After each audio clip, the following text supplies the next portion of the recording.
नमस्कार, very good morning. स्वागत है आपका एपीएन न्यूज में। आपके साथ मैं हूं सदफ फातिमा। बुलेटिन की शुरुआत करेंगे बड़ी खबर के साथ। बता दें, संसद शीतकालीन सत्र का आज 9वां दिन है। एसआईआर पर आज भी हंगामे के आसार हैं। कल राहुल ने शाह को डिबेट के लिए चैलेंज किया था। संसद के शीतकालीन सत्र का आज 9वां दिन है। चुनाव सुधार, स्पेशल इंटेंसिव रिवीजन यानी एसआईआर और वोट चोरी जैसे मुद्दों पर आज भी दोनों सदनों में हंगामे के आसार हैं। इससे पहले आज चुनाव सुधारों पर चर्चा के दौरान विपक्ष के नेता राहुल गांधी ने गृह मंत्री अमित शाह को डिबेट के लिए चैलेंज कर दिया था। दरअसल इससे पहले दौरान शाह ने कहा था कि चुनाव सुधार पर चर्चा से बीजेपी के लोग भागते नहीं हैं। लोकसभा में दोनों के बीच इस पर तीखी बहस भी हुई। शाह ने राहुल गांधी के लोकसभा में पूछे 3 सवालों का जवाब भी दिया। इस दौरान सदन में 7 से ज्यादा बार हंगामा हुआ। आखिर में कांग्रेस ने सदन से वॉकआउट कर दिया था।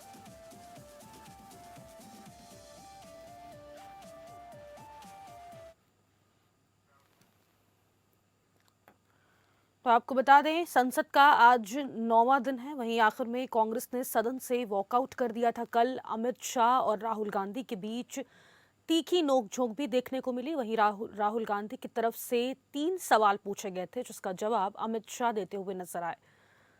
आपको बता दें, लोकसभा में दोनों के बीच इस पर तीखी बहस भी हुई। स्पेशल इंटेंसिव रिवीजन, वोट चोरी जैसे मुद्दों पर कल चर्चा हुई है। इससे पहले शाह ने कहा था कि चुनाव सुधार पर चर्चा से बीजेपी के लोग भागते नहीं हैं। इससे पहले आज चुनाव सुधारों पर चर्चा के दौरान विपक्ष के नेता राहुल गांधी ने गृहमंत्री अमित शाह को डिबेट के लिए चैलेंज कर दिया था। आपको बता दें, शीतकालीन सत्र का आज 9वां दिन है। चुनाव सुधार, स्पेशल इंटेंसिव रिवीजन, एसआईआर और वोट चोरी जैसे मुद्दों पर आज भी दोनों सदनों में हंगामे के आसार हैं।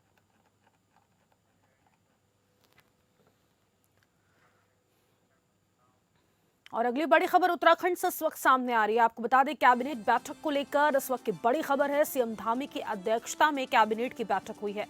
धामी सरकार के 19 प्रस्ताव पर मुहर लगी है। आवास विभाग के प्रस्तावों को कैबिनेट की मंजूरी मिल गई है। मुख्यमंत्री पुष्कर सिंह धामी की अध्यक्षता में हुई कैबिनेट बैठक में बिजली लाइन से प्रभावित भूमि मालिकों के लिए बड़ा फैसला लिया गया है। सरकार ने केंद्र के नए निर्देशों को अपनाते हुए टावर और उसके 1 मीटर दायरे में आने वाले क्षेत्र का मुआवजा सर्कल रेट का 200% कर दिया है। सर्कल रेट और मार्केट रेट के अंतर को ध्यान में रखते हुए एक समिति भी गठित की जाएगी, जो प्रभावित भूमि मालिकों की मदद करेगा। बैठक में छोटे अपराधों को लेकर महत्वपूर्ण सुधार किया गया है। सरकार ने 7 पुराने एक्ट हटाकर उनकी जगह जन विश्वास एक्ट लागू करने का निर्णय लिया है।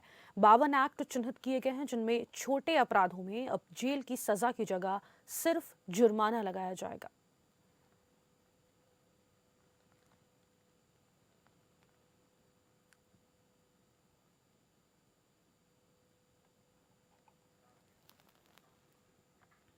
और अगली बड़ी खबर झारखंड से इस वक्त सामने निकल कर आ रही है। बता दें आपको, झारखंड से अवैध खनन को लेकर इस वक्त की बड़ी खबर है।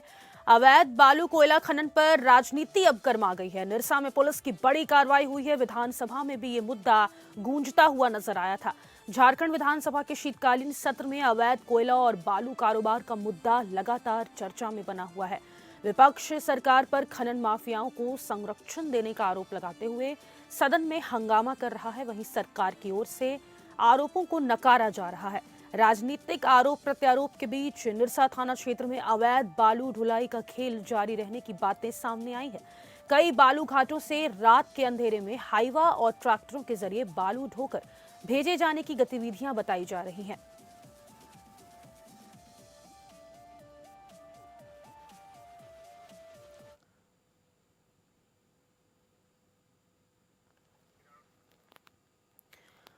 तो आपको बता दें, झारखंड विधानसभा सत्र में भी ये बालू ढोने का जो मुद्दा है वो गूंजता हुआ नजर आया था। कई बालू घाटों से रात के अंधेरे में हाईवा और ट्रैक्टरों के जरिए बालू ढोकर भेजे जाने की गतिविधियां बताई जा रही है। वहीं राजनीतिक आरोप प्रत्यारोप के बीच निरसा थाना क्षेत्र में अवैध बालू ढुलाई का खेल जारी रहने की बातें लगातार सामने आई है। विपक्ष सरकार पर खनन माफियाओं को संरक्षण देने का आरोप लगाते हुए सदन में हंगामा कर रहा है। झारखंड विधानसभा के शीतकालीन सत्र में अवैध कोयला और बालू कारोबार का मुद्दा लगातार इस वक्त चर्चा में बना हुआ है।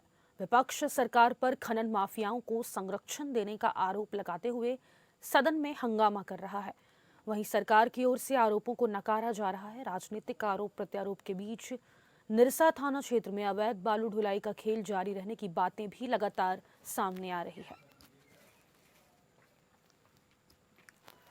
कई बालू घाटों से रात के अंधेरे में हाईवा और ट्रैक्टरों के जरिए बालू ढोकर भेजे जाने की गतिविधियां भी बताई जा रही है।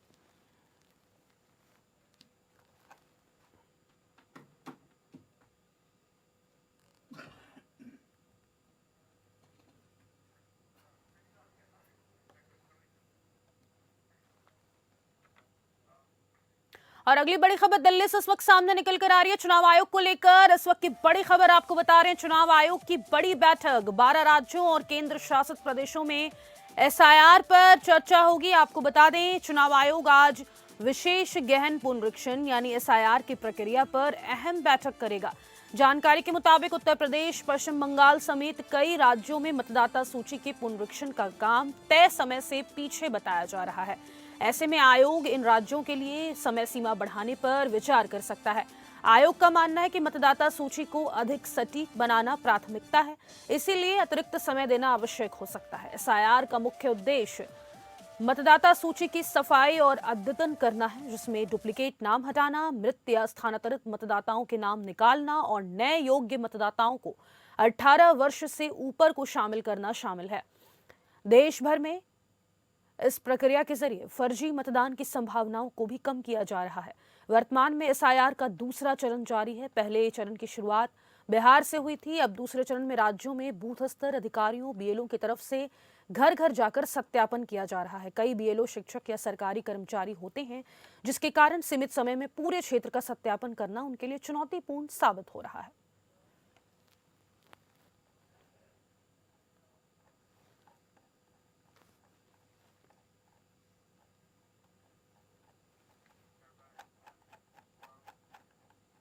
और अगली बड़ी खबर का रुख करेंगे। आपको बता दें, अगली बड़ी खबर चुनाव आयुक्तों की नियुक्ति में सीजीआई की भूमिका का मामला। आपको बता दें, ये बड़ी जानकारी, चुनाव आयुक्तों की नियुक्ति में सीजीआई की भूमिका को खत्म करने के केंद्र सरकार के द्वारा बनाए गए कानून पर रोक की मांग को लेकर दाखिल याचिका पर आज सुप्रीम कोर्ट सुनवाई करेगा। सुप्रीम कोर्ट ने चुनाव आयुक्तों की नियुक्ति को पारदर्शी बनाने के लिए आदेश दिया था कि इन पदों पर नियुक्ति chief justice of India, PM और विपक्ष के नेता वाली कमेटी द्वारा की जाए। इसके बाद केंद्र सरकार ने कानून बनाकर सुप्रीम कोर्ट के आदेश को पलटते हुए चुनाव आयुक्त की नियुक्ति में सीजीआई की भूमिका को खत्म कर दिया था।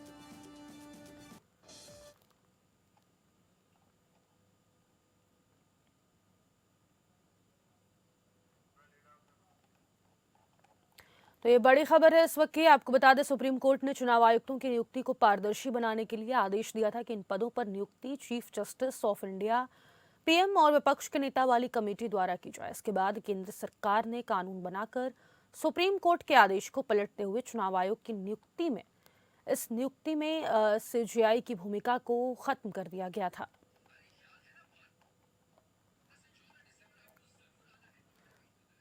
चुनाव आयुक्तों की नियुक्ति में सीजीआई की भूमिका को खत्म करने के केंद्र सरकार के द्वारा बनाए गए कानून पर रोक की मांग को लेकर दाखिल याचिका पर आज सुप्रीम कोर्ट सुनवाई करने वाला है।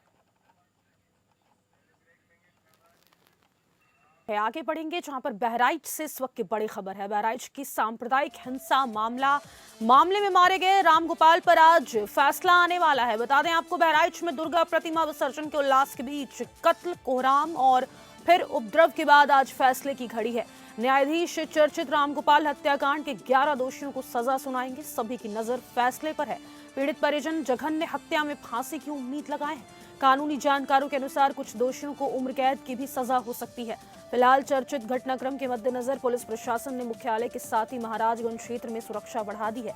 मामला 13 अक्टूबर 2024 का है। रामगोपाल हत्याकांड के अब 14 महीने पूरे होने वाले हैं। ये वही घटनाक्रम है जिसने दशहरे जैसे पावन पर्व पर पूरे जिले को हिंसा की आग में झोंक दिया था।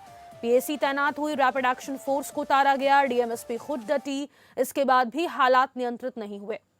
वहीं मुख्यमंत्री योगी ने हस्तक्षेप किया और यूपी एटीएस चीफ अमिताभ यश को जिम्मेदारी सौंपी। तब धीरे धीरे हालात सामान्य होने शुरू हुए।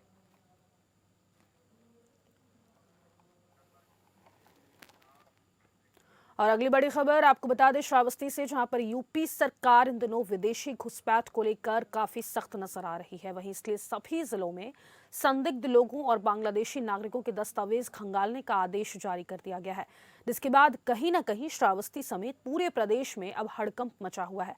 श्रावस्ती पुलिस ने भी भारत नेपाल सीमा से जुड़े हुए तमाम क्षेत्रों में संदिग्ध लोगों के दस्तावेज खंगालने का काम भी अब शुरू कर दिया है। उत्तर प्रदेश सरकार घुसपैठियों पर पैनी नजर बनाए हुए है। सरकार ने सभी जिलों में संदिग्ध लोगों के दस्तावेज खंगालने का आदेश जारी कर दिया है। इसी को देखते हुए पुलिस भी काफी सतर्क नजर आ रही है। हर जिले में छानबीन की जा रही है। उत्तर प्रदेश का श्रावस्ती जनपद, जो भारत नेपाल सीमा से सटा है, वहां इन दिनों पुलिस संदिग्ध लोगों के दस्तावेज खंगाल रही है। साथ ही बंगाल से आए नागरिकों और बंगाली डॉक्टरों के भी दस्तावेज खंगाले जा रहे हैं। देखा जा रहा है कि वो कहाँ के रहने वाले हैं, उनका आधार कार्ड कहाँ का है और उनका जन्म कहाँ हुआ, जिसमें मलिन बस्तियों से लगकर अस्थायी रूप से जो लोग रहने लगे हैं, उनके दस्तावेजों की पुलिस गहनता से जांच कर रही है।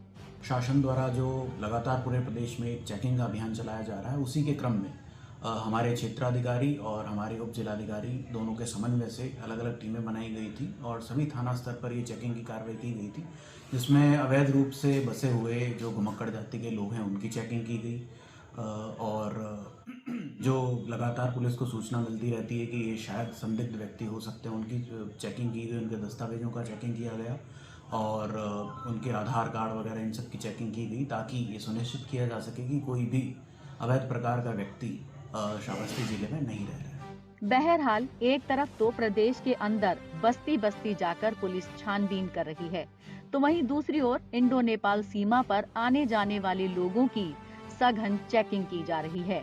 श्रावस्ती बॉर्डर पर पुलिस लगातार गश्त कर रही है, ताकि कोई संदिग्ध देश में अवैध रूप से प्रवेश न कर पाए। देखिए, जनपद श्रावस्ती का लगभग 60 किलोमीटर लंबा बॉर्डर राष्ट्र नेपाल की सीमा से लगता है, जिसमें हमारे 2 थाने, थाना सिरसिया और थाना मल्लीपुर की सीमा लगती है। जनपद श्रावस्ती पुलिस द्वारा मुख्यालय से अतिरिक्त फोर्स की तैनाती दोनों थानों में की गई है और राउंड द क्लॉक 24/7 लगातार हमारी ड्यूटियां वहां पर तैनात हैं। सशस्त्र सीमा बल एसएसबी एवं जनपद श्रावस्ती की पुलिस द्वारा नो मैंस लैंड और जो सीमावर्ती गांव हैं उनमें लगातार निगरानी रखी जा रही है, जॉइंट फुट पेट्रोलिंग की जा रही है और किसी भी प्रकार की अवांछनीय स्थिति से निपटने के लिए हम तैयार हैं। अक्सर देखा जाता है कि अवैध नागरिक इंडो नेपाल सीमा के जरिए आसानी से देश में प्रवेश कर जाते हैं। इसी को लेकर यहाँ पर पुलिस सतर्क नजर आ रही है और ऐसे लोगों पर पुलिस की पैनी नजर है। ममता बनर्जी के पूर्व विधायक हुमायूं कबीर ने उन्हीं के खिलाफ अब मोर्चा खोल दिया है। बता दें आपको, हुमायूं कबीर की नजर अब मुस्लिम वोट बैंक पर है। उन्होंने तृणमूल कांग्रेस को खुली चुनौती दी है कि 2026 के चुनाव में वो किंग मेकर साबित होंगे। वहीं अब हुमायूं कबीर अपनी तुलना असदुद्दीन ओवैसी से कर बैठे हैं। हुमायूं कबीर का कहना है कि वो बंगाल के ओवैसी हैं। उन्होंने दावा किया है कि एआईएमआईएम के अध्यक्ष और हैदराबाद के सांसद असदुद्दीन ओवैसी उनके साथ गठबंधन करने के लिए राजी हो गए हैं। हुमायूं कबीर के अनुसार, मैंने ओवैसी से बात की है, ओवैसी ने मुझसे कहा है कि वो हैदराबाद के ओवैसी हैं और मैं बंगाल का ओवैसी हूं। हुमायूं कबीर ने आगे कहा कि मैं आज कोलकाता जाऊंगा और पार्टी की कमेटी बनाऊंगा। 22 दिसंबर को लाखों समर्थकों के साथ मैं अपनी नई पार्टी की नींव रखूंगा। बता दें कि पश्चिम बंगाल में 27% मुस्लिम वोट बैंक टीएमसी को मिलता है। इस पर हुमायूं कबीर कहते हैं कि मैं नई पार्टी बनाऊंगा जो मुस्लिमों के लिए काम करेंगी। 135 सीटों पर मैं अपने उम्मीदवार उतारूंगा। ये गेम चेंजर साबित होगा। टीएमसी का मुस्लिम वोट बैंक खत्म हो जाएगा।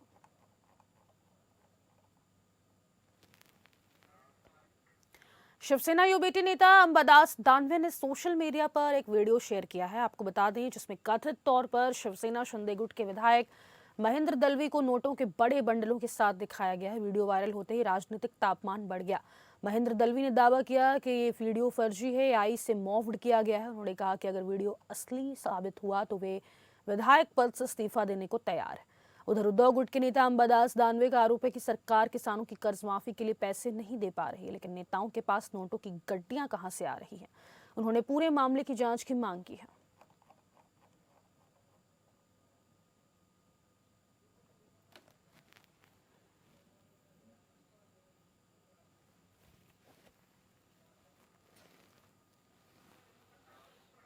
महाराष्ट्र में भाषा के आधार पर बढ़ रही हिंसक घटनाओं को लेकर अब समाजवादी पार्टी के विधायक अबू आजमी ने गंभीर चिंता व्यक्त कर दी है। हाल ही में हुई एक संवेदनशील घटना में अर्नव खेरे नाम के युवा को सिर्फ हिंदी में बात करने की वजह से मारपीट का शिकार होना पड़ा। इस मारपीट से हुए मानसिक दबाव के कारण खेरे द्वारा आत्महत्या किए जाने का गंभीर आरोप आजमी ने आज लगाया।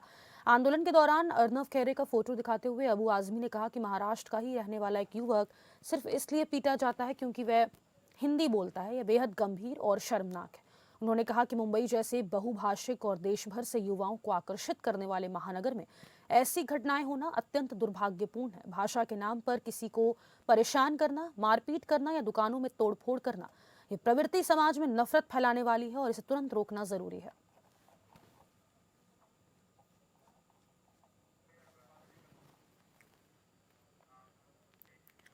कांग्रेस से निष्कासित नेता नवजोत कौर सिद्धू अपने पटियाला स्थित आवास पर मीडिया के सामने आई और तीखा बयान देते हुए पंजाब कांग्रेस अध्यक्ष पर बड़े आरोप लगाए गए हैं। उन्होंने कहा कि बस बॉडी मामले की फाइल है, जल्द ही खोली जाएगी। साथ ही सुखजिंदर रंधावा पर बड़ा हमला बोलते हुए नवजोत कौर सिद्धू ने कहा कि उनके तस्करों से संबंध है। नवजोत कौर सिद्धू ने कहा कि पैसे लेकर टिकट बांटे गए, राजा वड़िंग की वजह से ही कांग्रेस तरन तारन का चुनाव हारी। मेरी आला कमान से बातचीत हुई है। पंजाब कांग्रेस के 70% और अखिल भारतीय कांग्रेस कमेटी के 90% लोग हमारे साथ हैं।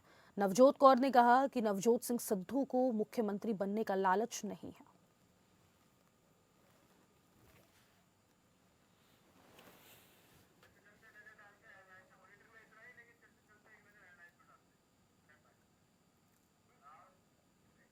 फिलहाल के लिए बुलेटिन में बस इतना ही, लेकिन आखिर में आपको दिखाते हैं हेडलाइंस।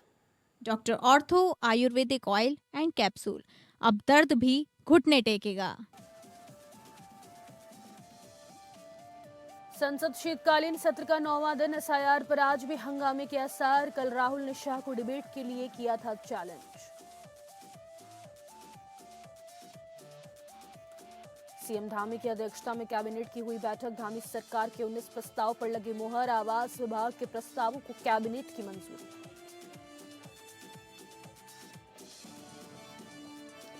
झारखंड में अवैध बालू कोयला खनन पर गरमाई राजनीति। निरसा में पुलिस की बड़ी कार्रवाई। विधानसभा में गूंजा मुद्दा।